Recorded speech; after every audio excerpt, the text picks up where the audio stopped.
Shalom anak-anak sekalian, bersyukur hari ini kita boleh kembali diizinkan oleh Tuhan untuk bersama-sama memulai ibadah sekolah minggu kita pada pagi hari ini. Lo semua jemput kita semua bangkit berdiri, kita mau memuji Tuhan, kita mau bersuka cita, kita mau naikkan pujian. Yesus cinta semua anak di dunia. Kita mau bersyukur karena Tuhan Yesus begitu mencintai dan juga mengasihi setiap kita.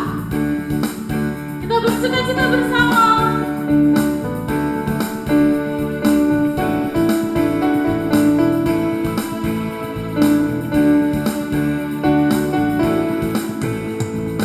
Yesus cinta semua anak di dunia. Kuning, putih, dan hitam semua dicinta Tuhan. Yesus cinta semua anak di dunia. Yesus cinta semua anak di dunia. Yesus cinta semua anak di dunia. Kuning putih dan hitam semua dicinta Tuhan. Yesus cinta semua anak di dunia. Kita bersyukur karena Tuhan Yesus begitu mencintai anak-anak di dunia, di seluruh dunia, bukan hanya di Pangkal Pinang saja, dan bukan cuma anak-anak sekolah minggu GKY Pangkal Pinang. Sekali lagi kita katakan Yesus cinta semua anak.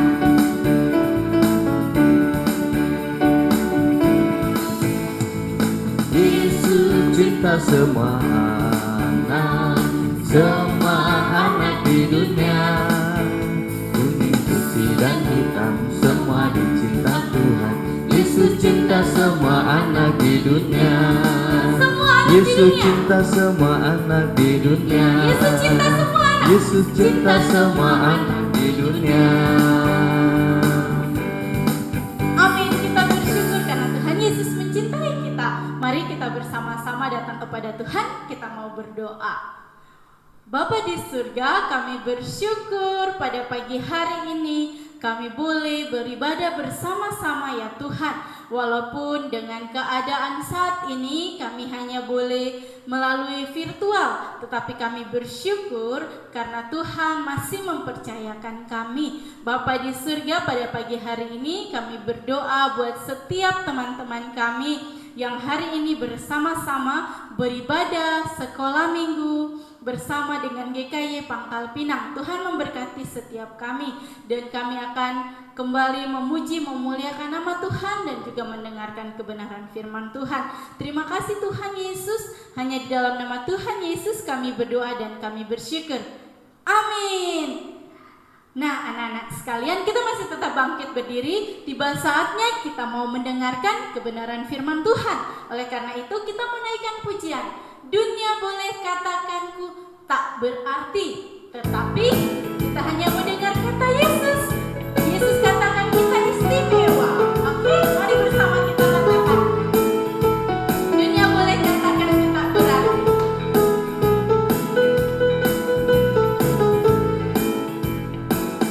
Dunia boleh katakanku tak berarti. Dunia boleh katakanku bukan siapa-siapa. Tapi Tuhannya dengar apa kata Yesus. Dia katakan ku istimewa. Ku istimewa, mewah, karena aku miliknya. Ku istimewa, mewah, berharga di matanya. Ku istimewa, mengasihiku. Dia lahir dalam hatiku dan jadikanku istimewa. Sekali lagi kita mengatakan dunia boleh katakanku.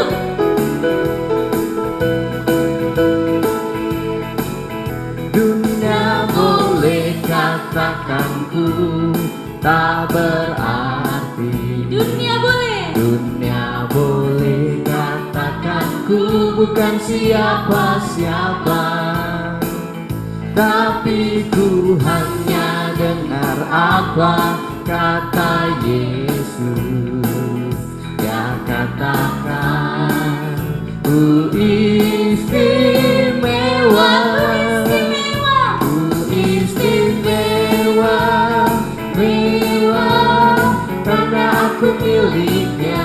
Ku istimewa, mewah, berharga di matanya. Ku istimewa, mewah, Yesus mengasihiku. Dia lahir dalam hatiku dan jadikanku istimewa. Yeay, kita bersyukur kita istimewa di mata Tuhan. Tiba saatnya kita mau mendengarkan kebenaran firman Tuhan yang disampaikan oleh Lause Yusuf. Lause Rina, persilakan.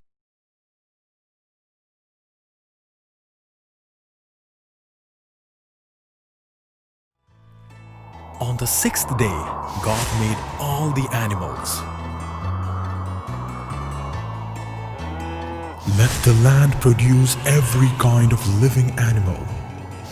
There will be domestic and wild animals, both large and small, and each will be able to reproduce its kind.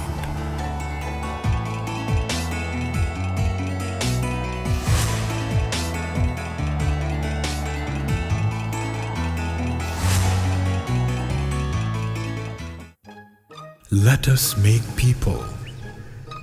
They will be in our image, just like us. Then God made a human being, a man who was like himself. God put the man in charge of all the fish and birds and animals he had made. Manusia dan Taman Eden. Tuhan Allah mengambil manusia itu dan menempatkannya dalam Taman Eden untuk mengusahakan dan memelihara taman itu. Lalu Tuhan Allah memberi perintah ini kepada manusia.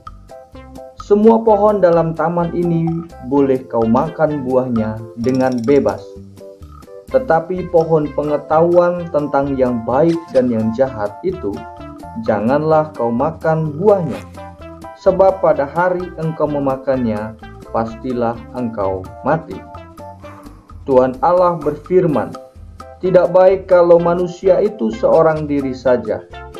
Aku akan menjadikan penolong baginya yang sepadan dengan dia.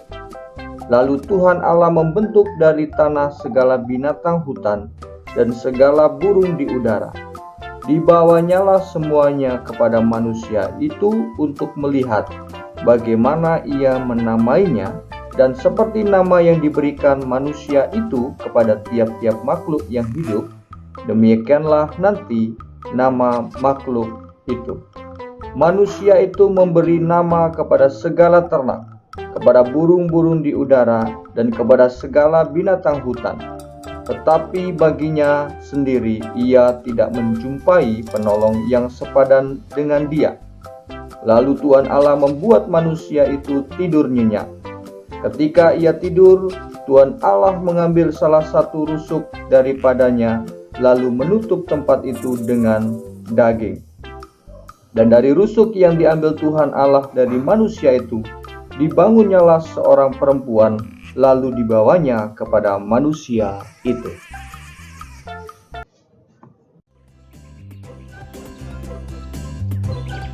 Ah, my female partner has been taken from my own flesh and bone.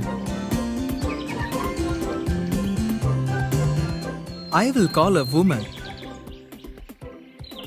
because she was taken out of man.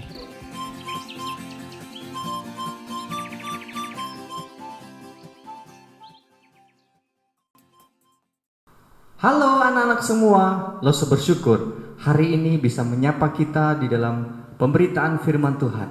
Dan sebelum kita masuk dalam cerita firman Tuhan, Loso ajak kita untuk berdoa. Bapa, kami bersyukur kalau pagi hari ini kami sudah memuji, memuliakan nama Tuhan. Dan sebentar lagi kami akan mendengarkan cerita firman-Mu. Berkatalah buat kami, pakailah hamba-Mu yang menyampaikan, dan biarlah hati kami bersuka cita dan bertumbuh di dalam firman-Mu. Di dalam nama Tuhan Yesus kami berdoa. Amin. Anak-anak, seperti yang Loso sudah sampaikan tadi dalam video di depan tadi, bahwasanya Tuhan mengasihi kita dan telah menciptakan kita di dunia ini bukan dengan sembarangan, tetapi Tuhan mau kita menikmati di dalamnya. Bagaimana caranya? Hari ini kita harus belajar bersama-sama bagaimana kita diciptakan untuk berkarya. Kita lihat di dalam Kejadian 2 ayat yang ke-8 sampai ayat yang ke-25 yang kita saksikan tadi, bahwa jika di pasal yang pertama diceritakan tentang apa yang Tuhan kerjakan untuk menciptakan alam semesta yang demikian luar biasa, yang demikian bagus dan baik. Dalam bagian bacaan yang tadi, Tuhan ingin berbicara kepada kita bahwasanya Tuhan mau kita melakukan sesuatu bagi dunia yang sudah diciptakannya. Bagaimana di ayat yang ke-8 sampai 14 telah diceritakan bahwa taman itu berisi segala hal yang baik untuk kehidupan baik dan nyaman. Sehingga dapat dipastikan anak-anak sekalian bahwa Adam yang berada di tempat itu, di Taman Eden itu, pasti merasa nyaman dengan lingkungan yang indah dan baik. Kenapa?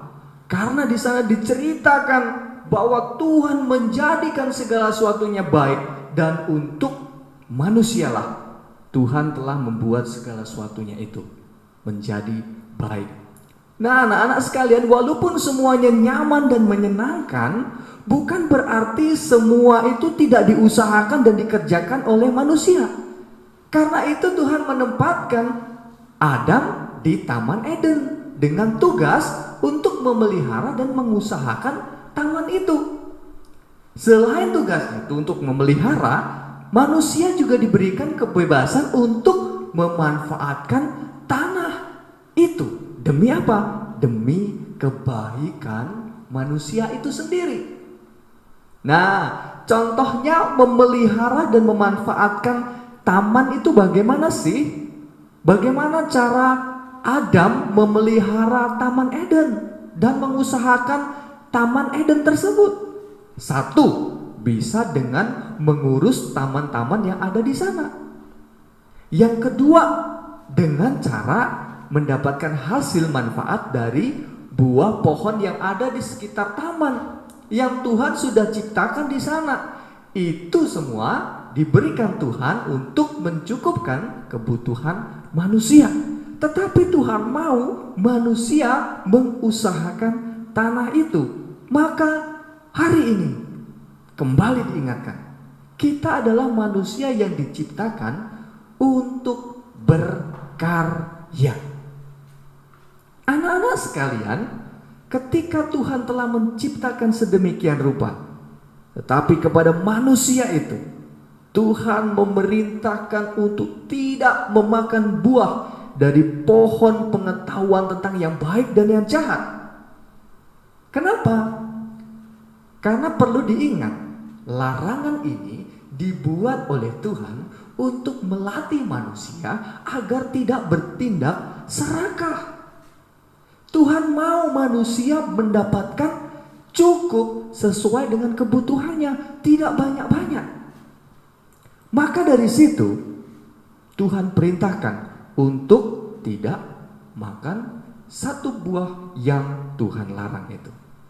Demikian juga kepada Adam diberikan kuasa dan tugas untuk menjaga dan menamai binatang-binatang di sana. Jadi bukan hanya untuk merawat taman-taman, tetapi Tuhan juga menyuruh Adam untuk menamai binatang-binatang. Semua itu dilakukan oleh Adam dengan sukacita dan penuh tanggung jawab. Ingat anak-anak, dilakukan Adam dengan sukacita dan penuh tanggung jawab. Walaupun demikian, ia merasa ada yang kurang. Mengapa? Karena di dalam taman itu ia tidak melihat ada sosok yang sama dengan dia. Kemudian ketika manusia itu tidak ada di sana, Tuhan lihat bahwa Tuhan membuat Adam tertidur. Dan dari sana diambillah dari tulang rusuk Adam dan kemudian diberikanlah binatang.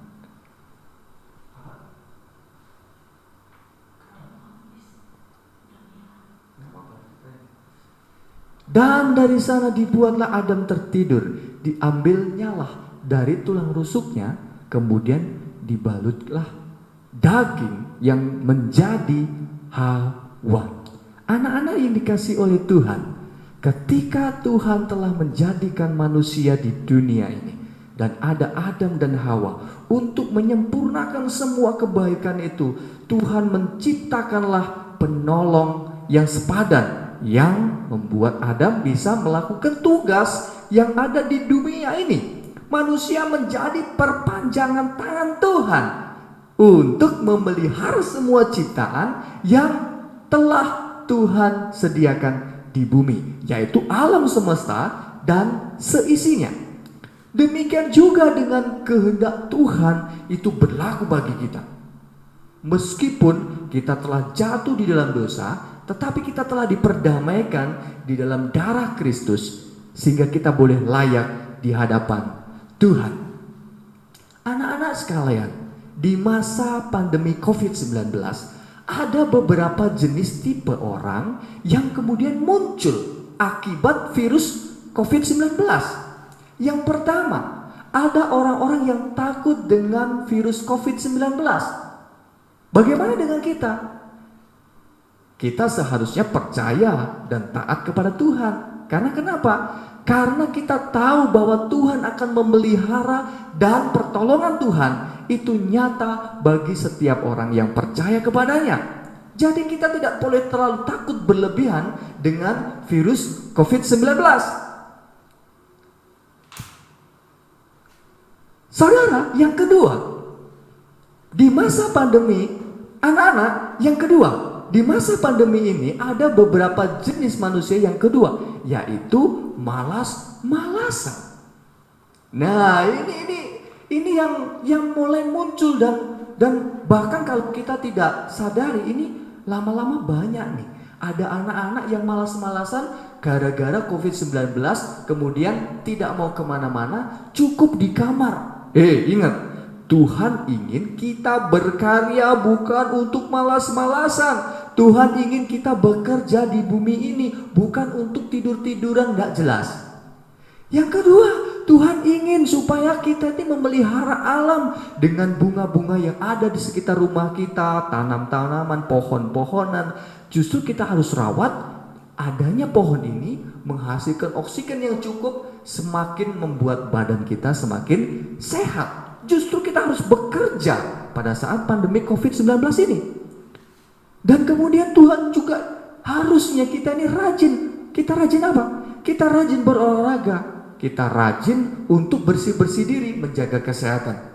Karena Tuhan mau kita berkarya, bukan diam-diam dan malas-malasan. Nah, ada tipe yang ketiga. Tipe yang ketiga itu apa? Tipe yang sesuka hatinya. Di masa pandemi COVID-19 ini, ada beberapa orang yang berpikir begini, oh mumpung karena ada pandemi, gak kemana-mana, jadi aku di rumah saja. Oh, karena ada pandemi, maka boleh dong sesuka hati saya. Nggak ada belajar juga, nggak ada ke sekolah. Jadi, apa yang dilakukan? Main game dari pagi sampai malam nggak berhenti-henti. Ini yang tidak boleh. Kita tidak boleh sesuka hati kita karena Tuhan mau kita memuliakan Tuhan. Dan kita tidak boleh keras kepala, main sesuka hati kemana-mana. Apalagi kalau sekarang hobinya bersepeda, keluyuran terus, lupa waktu, bahkan mengabaikan protokol kesehatan. Kumpul-kumpul dengan orang banyak. Nah, Tuhan tidak mau. Kita juga harus menjaga kesehatan orang lain juga. Kita mungkin sehat, tapi belum tentu orang lain sehat. Atau orang lain kuat, belum tentu kita kuat secara imun tubuh kita. Jadi kita juga harus memperhatikan orang lain, dan orang lain boleh memperhatikan kita. Sama-sama saling menjaga. Tidak boleh sesuka hati. Jadi anak-anak, supaya kita menjadi anak-anak yang berkarya, diciptakan untuk berkarya, ingatlah, ada hal-hal yang harus kita lakukan. Yang pertama, kita harus mengerjakan dengan hati tulus untuk saudara-saudara kita, orang-orang di sekitar kita, dengan memaknai menjadi berkat. Yang kedua, kita harus mencintai lingkungan kita. Kalau ada pohon-pohon, ada taman yang sudah mulai kehabisan air, kita siram dengan air supaya menjadi tetap hidup. Dan nanti kemudian melahirkan, mengembangkan pohon-pohon yang bisa mendapatkan oksigen yang cukup buat kita. Yang ketiga, kita harus mulai belajar untuk contoh, mengambil sampah, menaruhnya ke tempat sampah. Itu berarti kita menjaga bumi kita. Dan yang terakhir, kita juga harus ingat, Tuhan ciptakan kita untuk menjadi berkat. Maka kita tidak boleh sembarangan. Kiranya kita diberkati oleh cerita firman Tuhan hari ini untuk ingat. 1. Menjaga, merawat bumi, memelihara yang ada di dalamnya, dan kita menjadi berkat. Kiranya Tuhan boleh menolong kita. Mari kita berdoa. Tuhan, kami bersyukur kalau pada sore hari ini, Tuhan, kami boleh bersyukur kalau pada pagi hari ini kami boleh mendengarkan firman. Biarlah firman-Mu menolong kami semua untuk kami boleh belajar menjadi anak-anak yang mengingat bahwa kami diciptakan untuk berkarya, untuk merawat, untuk memelihara bumi. Di dalam nama Yesus kami berdoa. Amin. Nah, anak-anak, Lose punya aktivitas yang bisa kita kerjakan. Apa aktivitasnya? Aktivitasnya adalah memilih gambar mana dari gambar di bawah ini yang merupakan ciptaan Tuhan dan mana yang merupakan tugas kita untuk memelihara ciptaan Tuhan. Sekali lagi ya, dari gambar ini diingat mana yang merupakan ciptaan Tuhan dan mana yang merupakan tugas kita memelihara ciptaan Tuhan itu. Nanti foto ini bisa di-download di deskripsi, alamatnya sudah ada di bawah di YouTube kita. Nanti orang tua bisa bantu untuk mendownload dan anak-anak bisa mencari gambar mana yang merupakan ciptaan Tuhan dan mana yang merupakan tugas kita. Nanti dikirimkan lewat WA kepada Lose Yusuf. Kiranya Tuhan boleh memberkati kita, dan pengumuman untuk minggu depan kita kembali berjumpa di hari Minggu di jam yang sama. Ingat, kita ikuti ibadah sekolah minggu. Tuhan Yesus memberkati. Sampai jumpa. Bye-bye.